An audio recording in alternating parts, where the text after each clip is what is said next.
Yeah.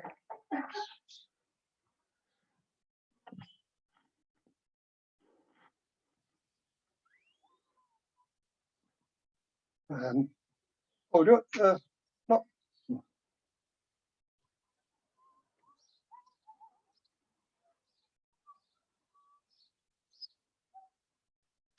Chip. Oh, what?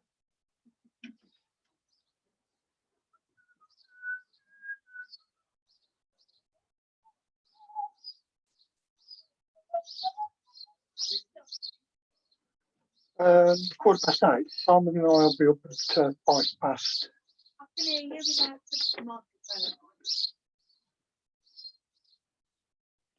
Do. Eh? Yes, because when I'm back here, I doesn't pick it up.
We're right, Alan.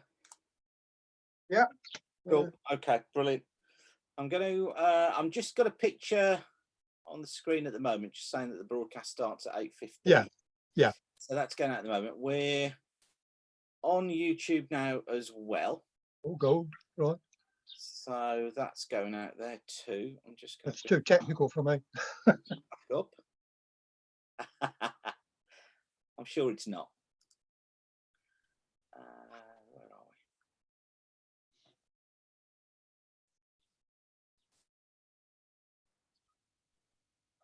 we? What about it?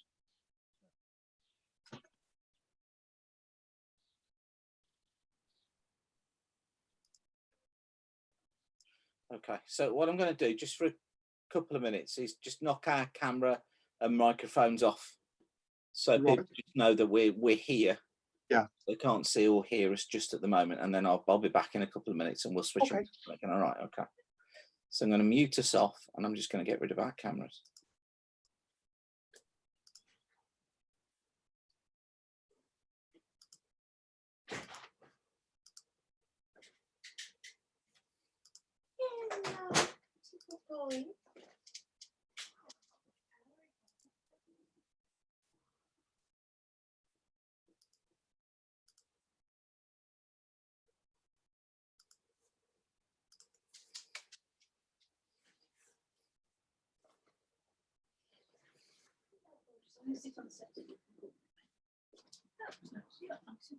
Go and sneak your cable.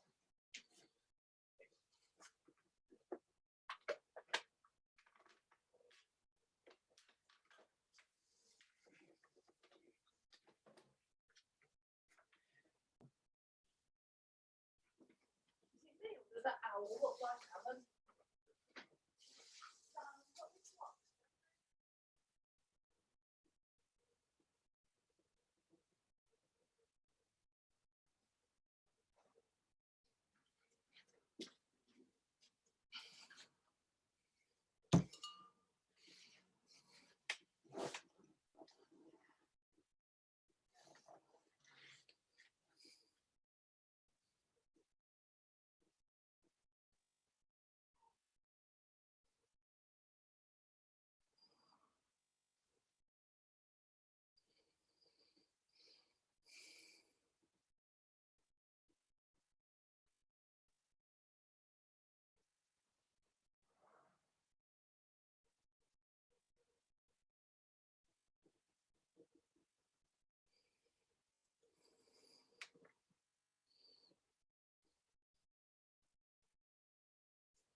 Well, good evening, everybody. We'll be starting in 5 minutes' time. Thanks for joining us this evening. Alan is ready and Barney's ready too.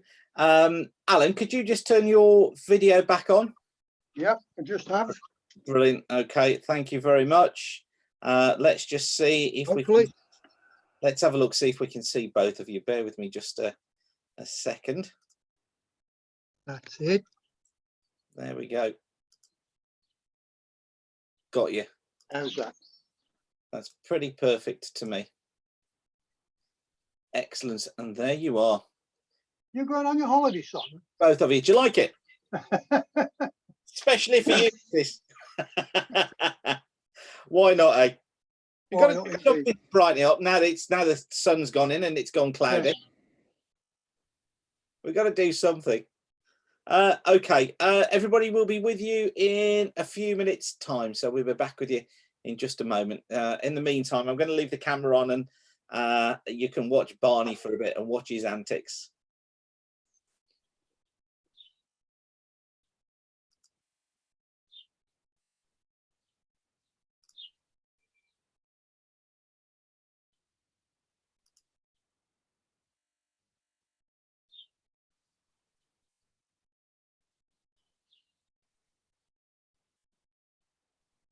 Where you are.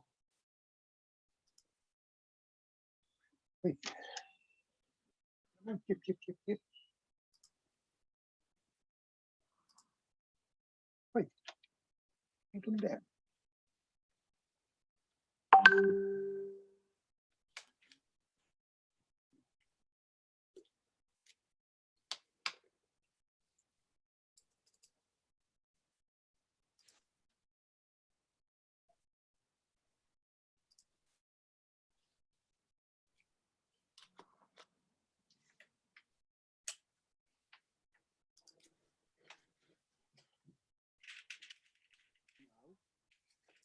No.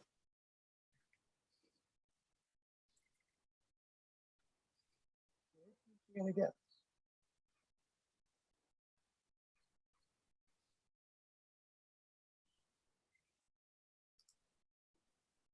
Wait.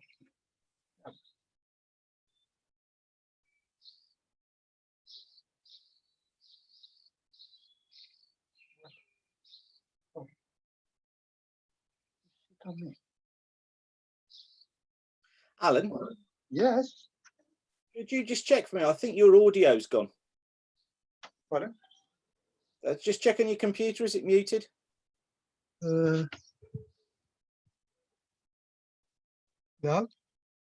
that's showing us on. Yeah, I've got you again now. I've got you again now. Brilliant. Thank you. Now.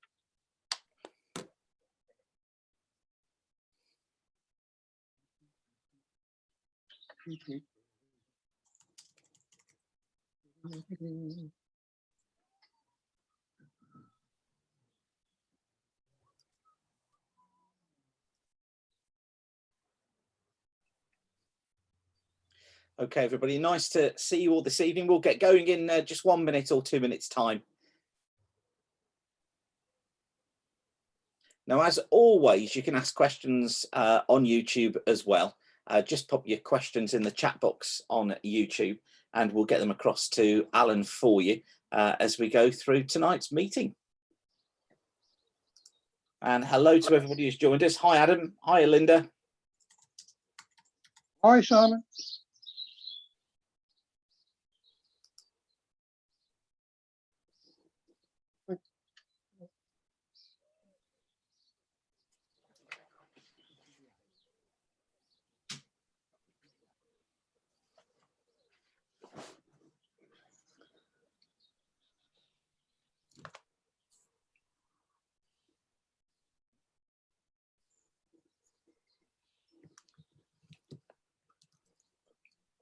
We'll just give it a moment for people to join. I can see everybody's coming in from the Clap for Carers now and are joining us on YouTube. So yeah, we'll just give it a couple of moments.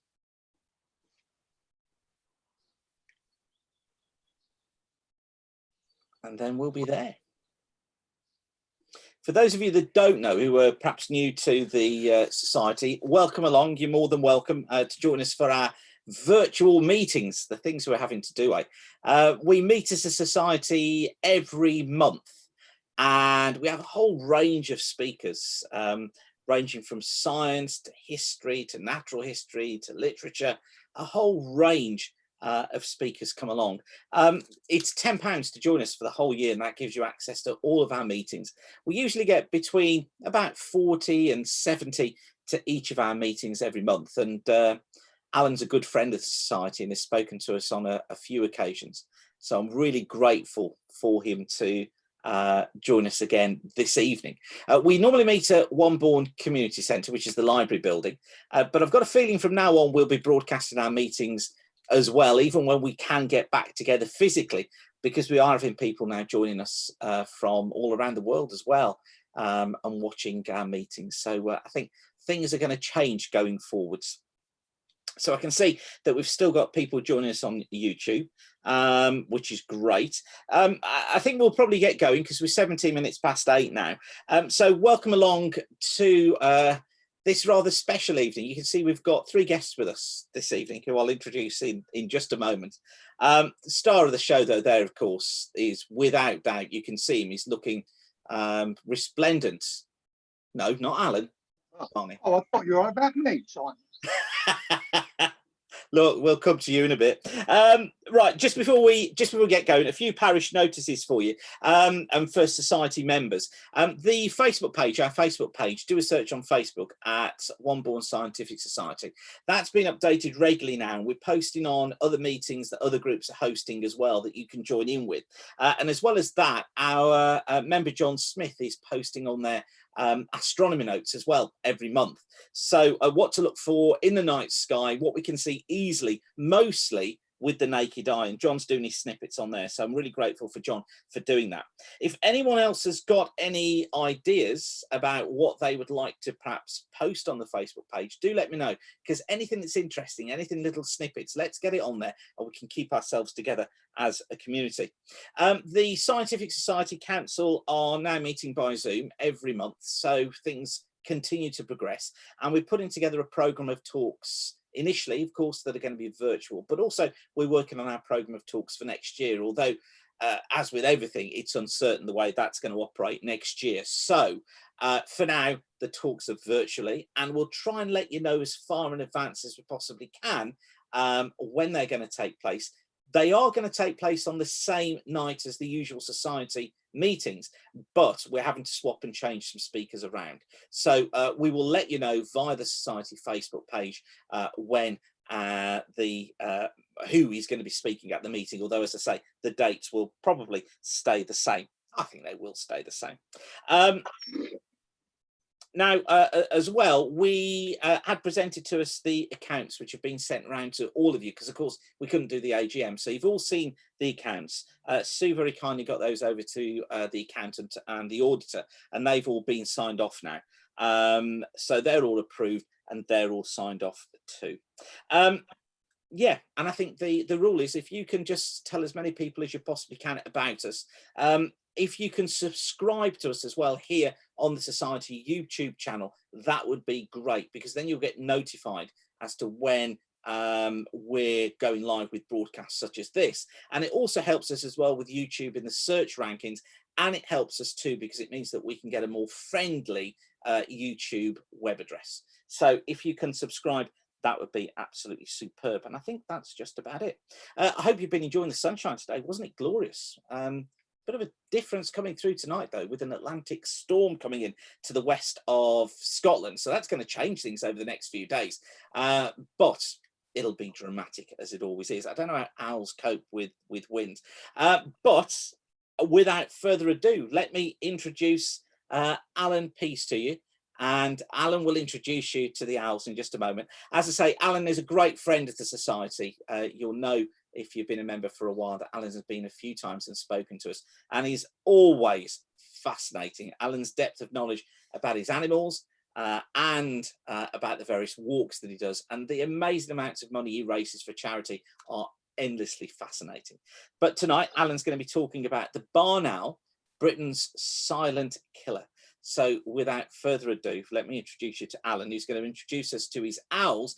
And for those of you who don't know Alan, I think this is his cue as well to tell us a little bit about himself and how he comes to have 2 owls with him tonight. Alan, over to you. This one, or an embarrassing lead in there and an introduction. Yeah, I became involved with owls, frightens when I think of it now, actually almost 40 years ago, in 1981, when our local Tame RSPCA inspector brought into the outdoor children's centre that I was the number 2 at, 2 barn owls that had been confiscated by the courts because they'd been taken out of the wild illegally, and the people who'd taken them had got caught, but the birds couldn't be returned to the wild because they didn't know how to hunt. So they had to go somewhere where they could be looked after, and the RSPCA brought them to us at the centre because we had a collection of animals there anyway. Now, it just so happened that we started reading up about the barn owl, working out why it was as it was illegal to actually have them without a licence, certainly to take them out of the wild. And we discovered that the barn owl was in severe danger in this country of dying out, because over a 50-year period, the population had plummeted by something like 80%. And the gentleman who actually worked that out, show you this, a fellow called Tony Warburton, I don't know if that's coming up at all, who's the founder and the president of the World Owl Trust. He carried out the definitive study into the plight of the barn owl, which finished up with a book called The Barn Owl, which was written by Tony Warburton, and a damn good read. I've got to say that, haven't I, as my boss? Now, the 2 birds that the RSPCA brought into us, it turned out they were both female. And we knew that because in the spring, we had a mountain of eggs and both birds trying to incubate them. Now, I'm sure that all the people who are watching this will know that if you've got 2 females and they lay the eggs, it doesn't matter how long they sit on those eggs, they are not going to hatch, because us fellas do come in handy sometimes. And so we couldn't do a lot. But the following year, early 1982, the RSPCA brought us another 2 in. And those 2, as it turned out, were males. Now, the 4 staff at the centre, being intelligent, we pulled all our 8 grey cells, and we worked out that, or we thought, that if we took one female and put it with one male, and another female and put it with the other male, wonder what would happen. And there's no prizes for guessing. I'm hoping it's all adults watching tonight, because the barn owl is one of the randiest birds you'll ever come across. In the breeding season, they're literally at it every 2 minutes. And in 1983, we actually reared our first brood of captive bred barn owls as part of then what was called the British Owl Breeding and Release Scheme, where barn owls were being bred in captivity for subsequent release into the wild to replenish the wild stocks where it was suitable.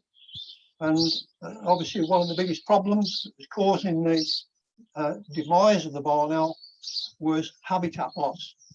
So if the habitat wasn't there, then there was no point in releasing the birds. But since then, I mean, I've personally bred 30 and released at 3 different sites where there are now viable populations where there weren't any before. Now, the barn owl is actually one of 5 indigenous owl species that you can find in the UK. The barn owl, you might be able to see another one sitting behind me here. Indy, who's a British long-eared owl, and the long-eared owl is the scarcest of the 5 British owl species. The other ones, you've got the tawny owl, which is the typical British twit-twoo, although when you hear the twit and the twoo, it's actually the males and the females talking to each other. That's how they communicate. You have a short-eared owl, similar to the long-eared owl, a little bit more dumpy, and you have a little owl. They also have, very, very rarely, in the Shetlands and sometimes in the Cairngorms in northern Scotland. You may find snowy owls, the famous Harry Potter owl, but that is very much a rarity. They're not generally found in this country. And we also now have a small population of European eagle owls up in a location in the Forest of Bowland that we help monitor the site up there. Where the pair have come from, we do not know. Most logically, somebody had them as pets and decided to release them. But they're such a big, powerful bird, and there's so many rabbits around the Forest of Bowland, they're not having any problem at all, and they've successfully bred for the last 3 years. So they may well go back onto the British list of birds, although they became extinct in this country some 300 years ago. Now, the barn owl, Bill, this is sort of the silent killer. These are the pinnacle of a predatory bird. Their flight is absolutely silent. The BBC did a fascinating film about 4 or 5 years ago, where they actually filmed a barn owl flying in front of very sensitive microphones, and the sound line was flat. There was no noise whatsoever, because they are designed for absolutely silent flight. It looks quite a fair-sized bird. Coming a bit closer. Oh, now we can see himself in the in the laptop.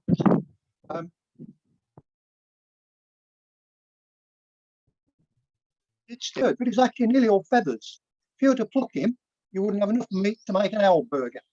What I'm going to do, I'm going to put my finger in the back of his neck. You watch how far my finger goes in. Okay, and the same underneath his tummy here. Again, is actually quite a small bird. This is a cast of a barn owl skull.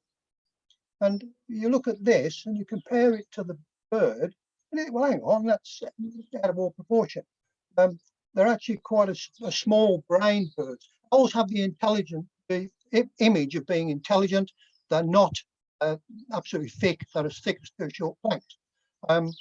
But what they do have to enable them to kill very, very efficiently and silently are those superb wings, which when he opens them out, his wingspan is approximately 1 meter across. And if he flew over your heads, then you would not hear him. There's for several reasons. One, the feathers are incredibly soft, and they're actually covered with a very, very fine down on the top. They're also shaped like an aerofoil, so they get maximum lift for minimum flap. And the leading edge of the primary feathers there is actually barbed, which helps to break up the air currents. So as the air is flowing over his wings, there's no wind noise at all. His main, his main weapon, but the main hunting technique is with the ears.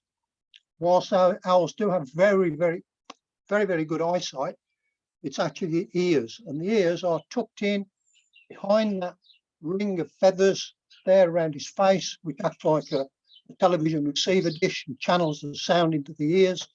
But they're very peculiar, because the right ear is above the right eye and is angled very slightly downwards. The left ear is below the left eye, is bigger than the right ear, and is angled very slightly upwards. And there's microseconds of time difference of the sound of a mouse scurrying around on the floor going into his ears. And that is enough for the bird to decide exactly, just like that, exactly where the sound is coming from. And then he can swoop down with that silent flight. By the time the mouse or the vole, which is their main prey, realise that there's something coming for them, it's generally too late. And again, an owl's talons are very, very sharp. I'm going to try, I don't know how clearly you're about to see this. This is actually the right leg of a barn owl, or the right foot, 4 needle sharp talons. And something very peculiar that you only find on barn owls. I'll just put him back on there for a minute. It's a little bit awkward trying to do it with looping around there like looping a horse. I don't know if you're about to see this or not, These talons are perfectly smooth, except for one side of one talon, where my finger is there, which is the right leg. And on the left-hand side of that second talon, it's actually it's rough, just on that one side. If this was a left leg, the roughness would be on the right-hand side. It has a very particular purpose. You only find it on barnacles. What it does, it acts like a comb. So when the bird is preening its feathers, it can use that comb to help make them lie perfectly smooth. Because if they're not lying perfectly smooth and absolutely pristine, then there will be wind noise when the bird flies, and the sprat species will hear him and scurry off. But any mouse or vole that gets caught in those talons is dead very, very quickly. Okay, the insides of the pads there are quite rough as well, which helps him to hold on to the prey. Now,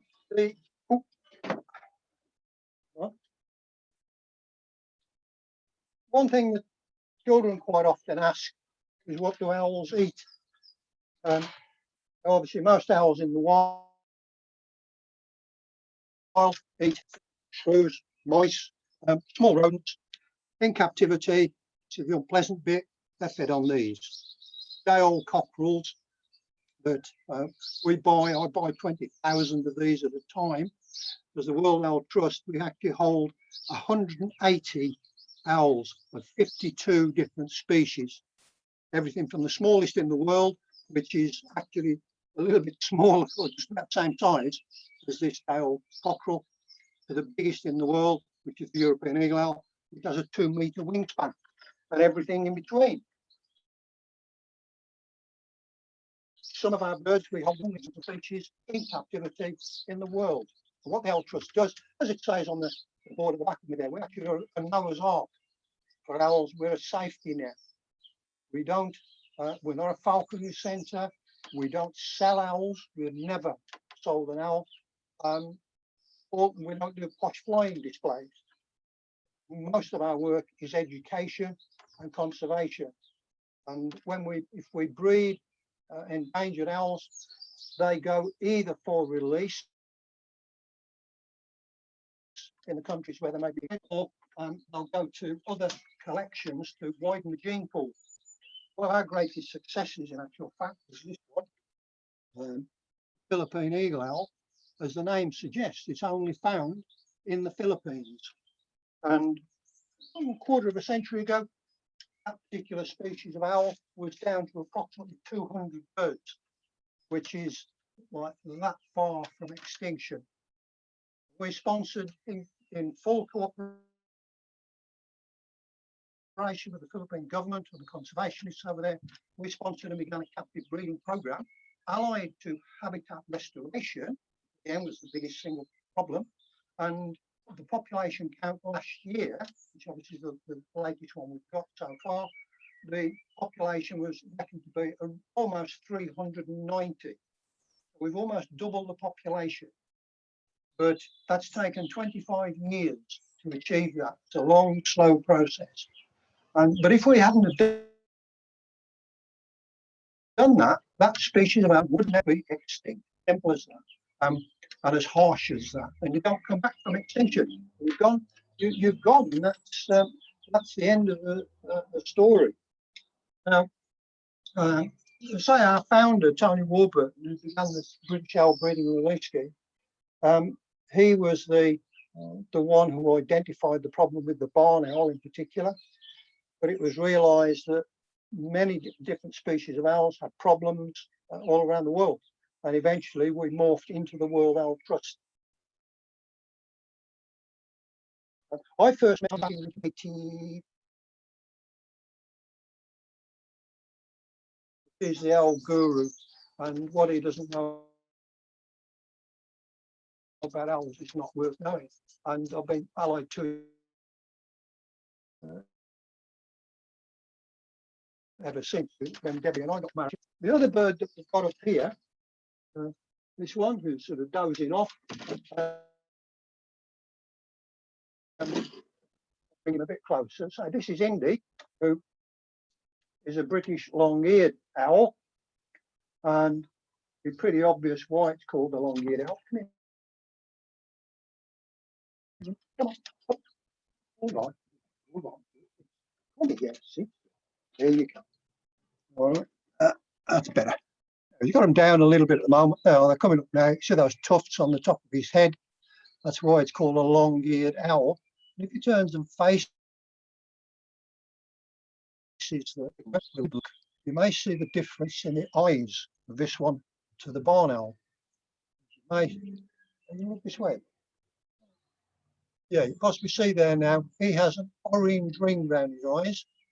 That tells us that this particular species of owl is what's regarded or called a crepuscular owl, which means it primarily comes out at dawn and dusk. You see a bird with bright yellow eyes, it tells you it's a diurnal bird. And if you see one with dark eyes, like barn owl Barney there, that tells you that it's primarily a nocturnal bird, comes out at night. It's not a completely infallible guide, but it's just a generality to give us an idea. Well, it's called a long-eared owl because of those feather tufts, although they've got nothing at all to do with their ears. To us, they simply indicate the mood of the bird. If his ear tufts are up like that, then it means he's quite happy, he's quite relaxed. He's a woodland bird, which is why he's sort of camouflaged a little bit, because bigger birds than him would catch him and eat him. He's quite small. But his ears, exactly as I took him behind that face disc to enable him to sort of hunt by sound as much as by sight. Back up. All right.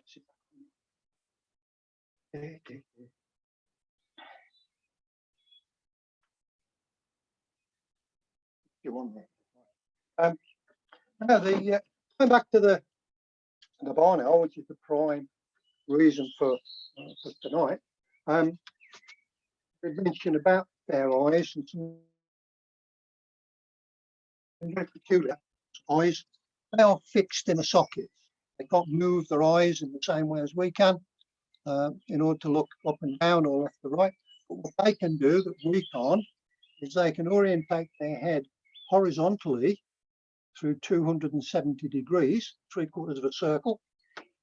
That way, they can orientate the head 180 degrees, so they can right upside down, and they can also tip the head right over backwards. If you try and do any of those things, at the very least, you can have a bit of a stiff neck. But they have to be able to do that because their eyes are fixed in the sockets. In order to locate their prey, all they need to do that is sit perfectly still. If they're in a barn, for example, if they're in a barn, they just sit up in the rafters, just listen and watch. And by orientating their head all the way around virtually, they don't need to shuffle around and make a noise. If they do spot anything, then they can swoop down and grab it. There's two different hunting techniques. There's one that's more of a perch and bounce, where they literally just perch, and then when they see something, they just bounce on it. Another one they call glide and grab, where they appear to float like a giant silent white moth, only about 6 or 8 feet off the ground. And all they do is just a couple of gentle wing beats, and then they'll glide again completely silently. And to me, there's nothing more beautiful than the sight of a barn owl working a field edge at night or in late evening, because obviously in the summer, then there aren't enough hours of darkness for them. They have to come out in the daytime.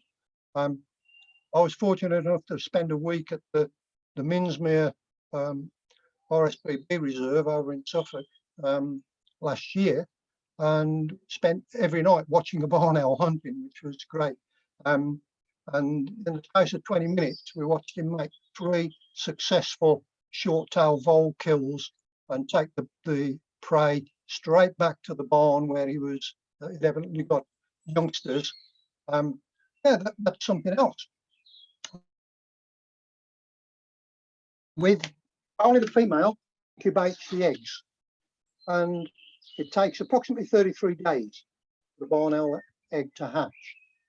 Now, Again, they have a strange hatching system. They have what's called an asymmetric hatch, where the female lays an egg and immediately starts to incubate.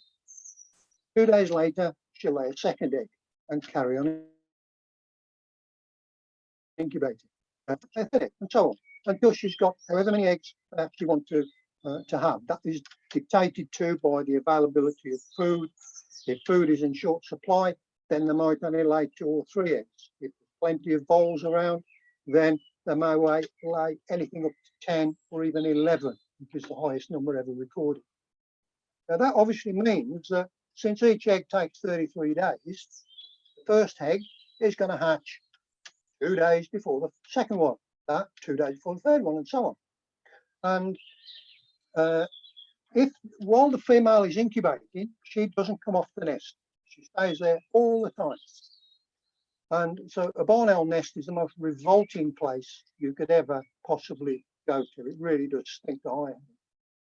So the poor old male bird, he has to go out and catch all the food for himself, for the female, and also for the owlets when they start to hatch.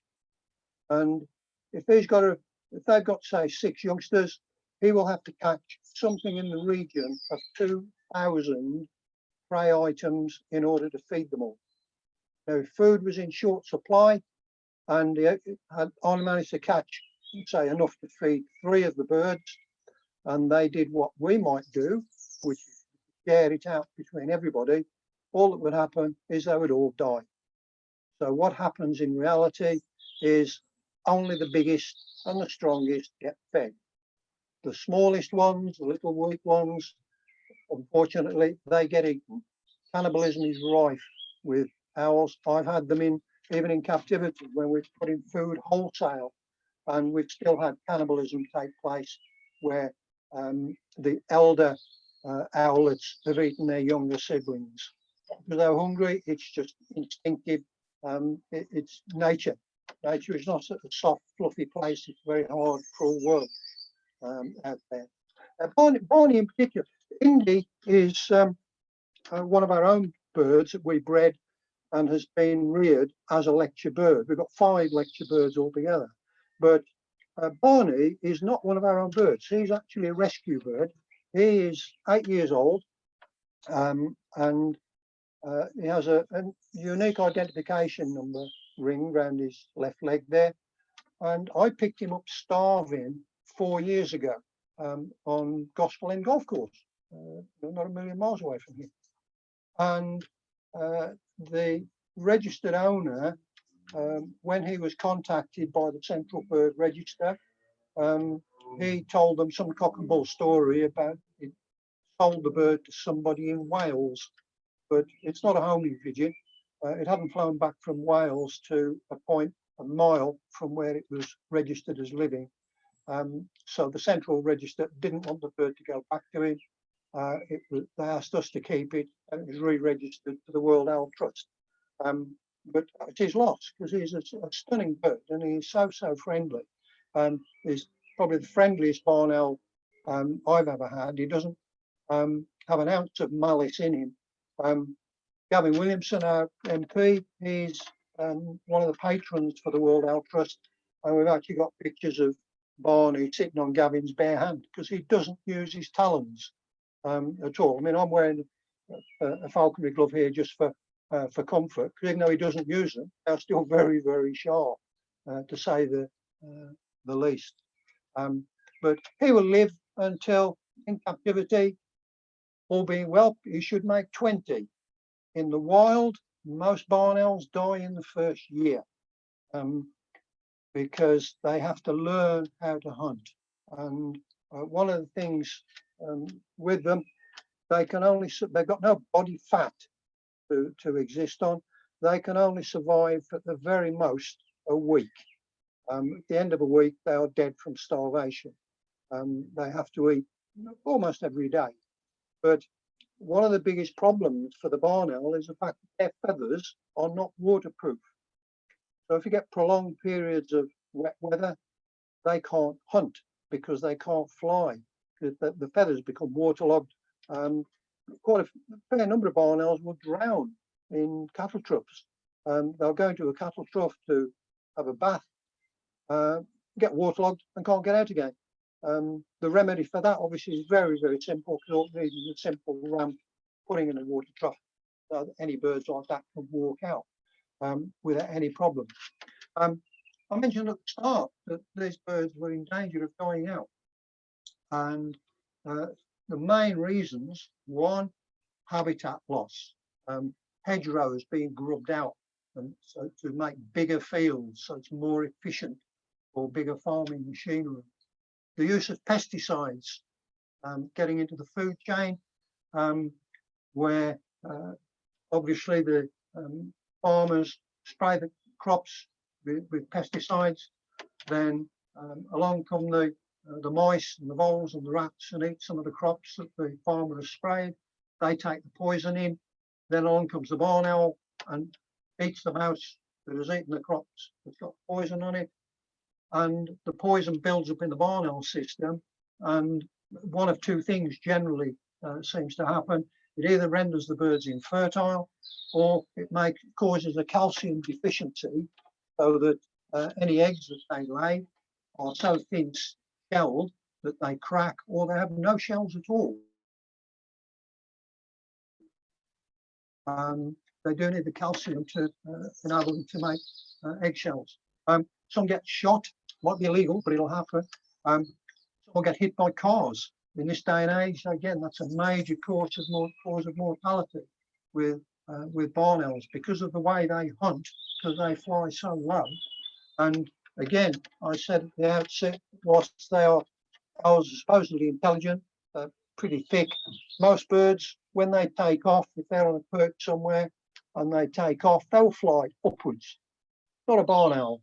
If he's perched on, say, a fence post on the side of a road, and a car comes along, instead of flying up, what they invariably do is go down and then up. And they're such a light bird that just the slipstream off a car is enough to dash them down onto the road. And because their skeletons are hollow, quite delicate, so they can't stand being bashed on the road. And it doesn't actually even need the first car to hit them. It's the second car that would actually kill them. Here's actually a picture of the barn owl skeleton. Again, I don't know what it's show, but you see they're nearly all legs as well. The body is quite small, only about 4 inches long. The body. Cool. Now, going back to the historical bit, like 1981, the first ones, I've been very fortunate over the last 40 years to be able to watch these birds in the wild. And as I said, there's nothing more beautiful. Very ever fortunate enough to see one flying in the wild. And I hated the thought of my grandkids growing up and not being able to see sites like that, which is why I became heavily involved in owls. The sort of things that I'm going to put a sales plug in now, sort of things that you can do if you'll be concerned about birds like this dying out. And again, the World Owl Trust, we don't actually breed barn owls at this point in time because the population is stable in this country, so we don't need to. And there are more barn owls in captivity than there are out in the wild anyway. So we don't need to at this point in time, but we're still there as the safety net. But all it needs is a prolonged wet winter, and we will get phone calls from people saying they found a starving barn owl. We will get dozens of them because we do act as rescue centres as well as sort of breeding centres. And say if you're concerned about that possibility of beautiful birds like this dying out, you can join the Royal Owl Trust. All right, you can become a member. You can adopt an owl. Any ones of our 180 birds, 52 species.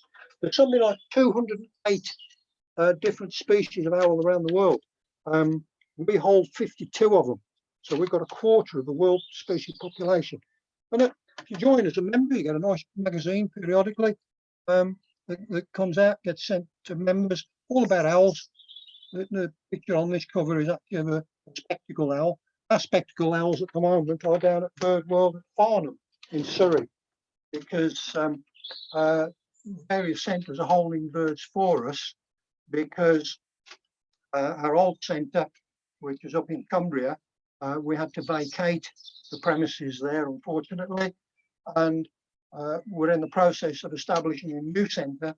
But while we get that done, the collection is held at various places around the country.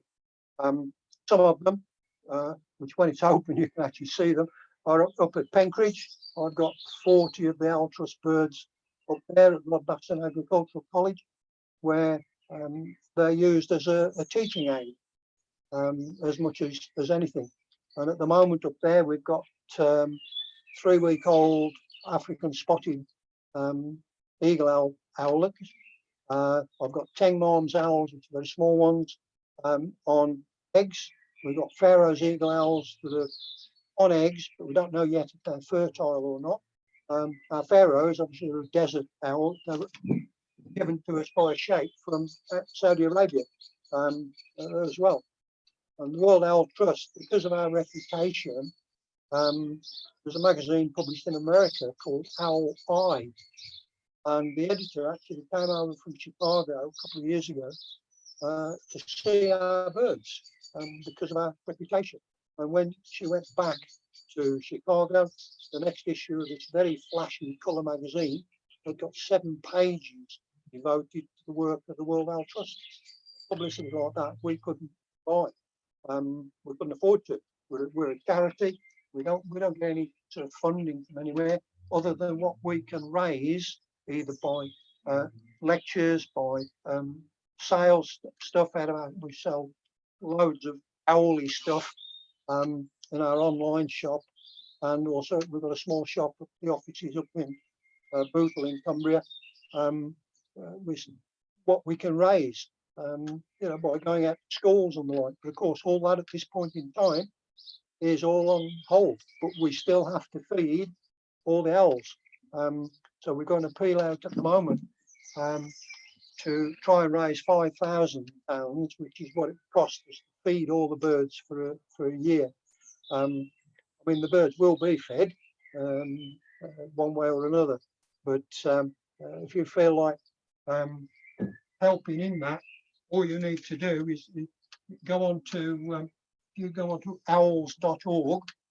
It will bring up all of our web pages and everything else. And if you go on to justgiving.com and again just type in World Owl Trust, it will bring up that particular campaign on there as well. I think also Simon is putting it on online or whatever with this. Now I don't know if Simon's going to any questions have come in yet at all. Alan, that was brilliant. Thank you so much. What I've done is I've put the link up in the YouTube chat box, so that's there now, and you've got a link there which goes to the World Owl Trust site, and you've got a link for the Just Giving page as well that Alan's just mentioned. So please do go and donate there, and of course you can gift aid as well through Just Giving, which means that we add extra onto the donation too. Basically, the government give the tax back that you've paid elsewhere. So please tick the box for gift aid. Yeah, I've got a few questions coming. I've had a couple by email as well, Alan. Firstly, what speed do owls fly at? That's a question I've got here. What speed do barn owls fly at? Very slowly. They're not a fast bird. You could run faster than a barn owl flies. So you're probably talking maybe 10 miles an hour if they're actually going from A to B. But they don't fly fast. They float almost literally. They'll just do a couple of gentle wing beats and then they'll glide very gently. And then another couple of very gentle, I think, a couple of gentle wing beats and they'll glide, because they're looking and listening for food. So they don't want to be flapping and making any noise, because they need to hear their prey and also to see it as well. So they fly very slowly. And is that true for all owls or just the barn owl? Do all owls just fly all south? owls would be basically the same, but the barn owl is the pinnacle. He's the absolute top notch one in terms of silent flight and probably the slowest flyer as well because of the way that they hunt. Wow. Okay, now our esteemed secretary, Alan Stevens, has asked, do owls take shrews despite shrews being toxic? They would take them, but that would be very, very unusual because whether there's something that's like built into their psyche or whatever, that they know that they could be toxic, you're bound to get the odd one that will take one. But generally, yes, Alan would be quite right. They wouldn't normally bother with shrews. Same way as foxes won't normally eat shrews, or they don't like moles either, as well.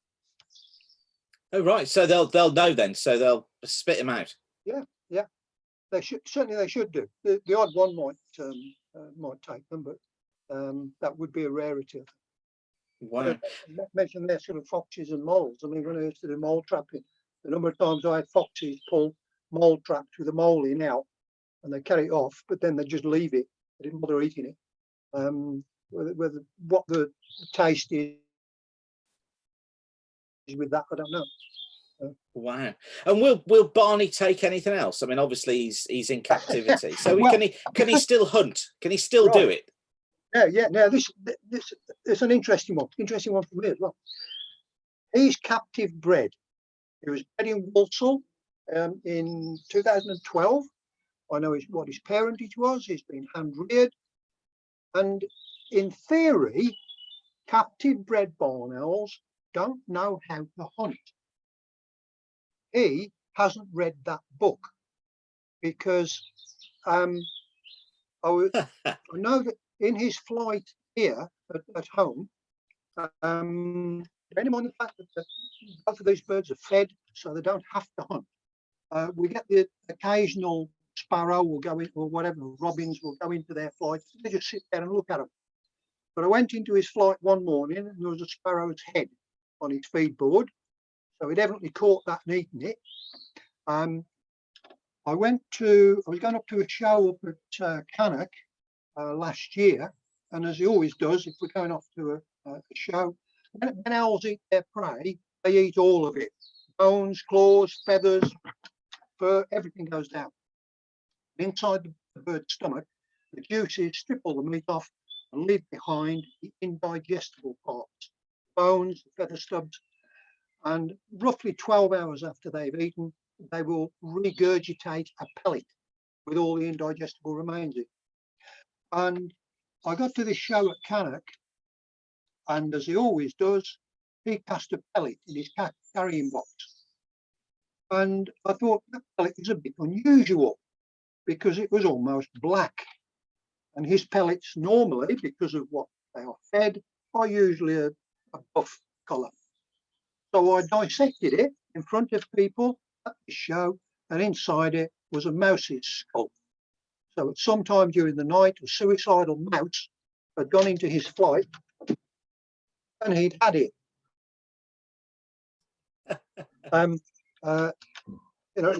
It got to be a pretty stupid mouse, but nevertheless, he decided to have it.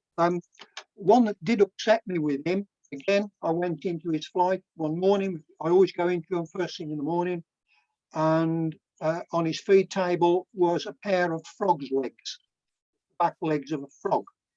That upset me because it was the only frog we'd got in our garden. And frogs are quite useful, and he'd eaten it. I was not very pleased with him that day, but in theory, he doesn't know how to hunt. But wow. He wouldn't survive. He wouldn't survive in the wild. And say when I found him, he'd been out for about 5 days and was absolutely ravenous because he didn't have the technique to hunt in the wild. Hunting something that comes into his flight, into his aviary, that's a different matter. It's almost being served up on a plate. So he's still got it then. He's still got the knack by the sound of it. Instinct to jump on things that move, yes. Brilliant. Thank you. And I mean, this is probably well, it is a stupid question, and I know what the answer is going to be. So don't tell me off. I'm just posing this to you. Do owls make good pets? Very short answer, no. And it's not a stupid question at all, Simon, far from it. One, again, I showed these at the start. Hedwig. Anybody know? I don't know if any of the, see if anybody can answer. Like one of the Hedwigs, Snowy Owl of Harry Potter fame, where one of the Hedwigs actually lived. That's a question for people there. The others that they had, Pidgewiggin, the little white-faced owl. We've got a pair of white-faced owls that are an African species, but we've never managed to breed them yet. But again, people see birds like this. Diddle day. Yeah, great grey, stunning birds, great greys, absolutely stunning, and particularly when they do things like that. That's a great grey owl hunting lemmings through snow, 1/2 metre deep, just by sound alone. Their hearing is so acute, they can tell exactly where a lemming is underneath the snow. But when the Harry Potter films came out, we started getting umpteen phone calls saying, oh, we've seen the Harry Potter films, and oh, we'd love to have an owl as a pet. Can we buy one off you? No. First of all, we don't sell owls anyway. We've never sold an owl. And we strongly discourage people from even thinking of having an owl as a pet, because they are noisy, they are messy, they are smelly, they don't give you any love. I know he might perch on my shoulder, but not everybody fancies the thought of having things like this, dead day-old chickens and dead mice and dead rats in the freezer. That's the reality that you have to do. But whilst they're beautiful birds, but that's things to hopefully see in the wild. They really do make terrible, terrible pets. As I say, they don't give you any love and affection or anything like that at all. So it certainly wasn't a stupid question, Simon. Okay. And you certainly can't take them for a walk. No. So forget it. Oh dear. Now, I don't know if, yes, what I suspect here now, I will leave it to everybody's imagination what he's actually trying to do. He's a male bird, and the top of my head to him, because I'm his mate, is a female. So, and believe you me, if you've seen the talons, it gives an all new perspective to the old saying, "I'm not tonight, I've got a headache," because they're not sharp on the top of your head. So, absolutely, yeah. And you've managed to retain quite a lot of hair there, despite the talons as well. I'm not doing bad, am I? I'm very impressed. Now, before we finish, and it really has been a great evening. Thank you so much, and thank you, all three of you. There's an eagle owl on the loose in Wombourne at the moment, isn't there? Yeah. So there's been a few reports. I've seen it on Facebook. People have seen it, and people have tried to get it. I guess the question is, whereabouts do you think it is now, and what should people do if they see it? Right. Yeah, I actually spoke with Carl, the owner, yesterday about it. The bird is still out. It was the last time it was seen. It was on the railway walk. So he's staying in the area because the bird only comes from Lower Gornal. Anyway, he's staying in the area. If anybody sees it and it's on the floor, if they can drop a coat, a blanket, a towel, anything like that over the top of it, I would suggest they don't try and grab hold of it, because again, an eagle owl talons are as big as your hand, and they have the strongest power grip of any, certainly of any bird at all. The pressure they can exert is absolutely phenomenal, and you don't want to be gripped on by an eagle owl's talons. And then call the owner. Diddle-diddle-day. Boom, boom, boom. I thought I'd written his number down here, but I haven't. Well, they could always call me. Alan, probably best not to give his number out. Yeah, he doesn't mind having his number out, but I haven't Right, got it here anyway, because he wants the bird back. But every time he goes, it's moved, and unless you know exactly where the bird is, it can be very difficult to spot because they're brown, they're camouflaged. The best indication of where it is, you may hear all the small birds, they find it, same as they do with the tawny owl in the woods. If they will mob it, they'll harass it and try and drive it away. Which that's how I got called to it 3 weeks ago now, when he was off Sitch Lane. And if you didn't know the bird was up in the tree that he was in, you wouldn't have found him, you wouldn't have seen him, because he blended in so perfectly. But yeah, drop a coat over and then call us and we'll come out. I can always come out and fetch it. Okay, so yeah, what we'll do is we'll put I think the number onto the society Facebook page. So if people do see it, all you've got to do is go to the Facebook page, do the search for Wombourne Scientific Society, and we'll put it on. Okay. We'll put the link on there. Alan, it's been a fascinating evening, as it always is with you. Thank you so much for spending so much time with us. I've put the links up on the YouTube chat as well, to the World Owl Trust and the Just Giving page, and I'll put those links in the replay as well. Yep. So if people are watching this on the replay, that will show down below on the YouTube broadcast, and the replay is normally available an hour or so after we stop this evening, so that will be available for you on there very, very shortly. You can watch your heart's content, and please do spread the word about the Scientific Society, about Wombourne Scientific Society, and about this talk, so as many people can enjoy it and watch it as possible. Alan, Barney, and I didn't catch the name. Indy. Brilliant. Okay, so thank you to Alan, Barney, and Indy. Indy sits there so placid compared to Barney, quite happy to allow Barney to be the star. Listen, thank you so much, Alan. I'll let you get inside and grab a cuppa or perhaps a glass of something stronger. Thank you so much for joining us, and thanks for being a friend of the society, and stay fit and healthy, won't you? And thank you. Thank you very much. Yeah, cheers, Alan. Thank you very much indeed.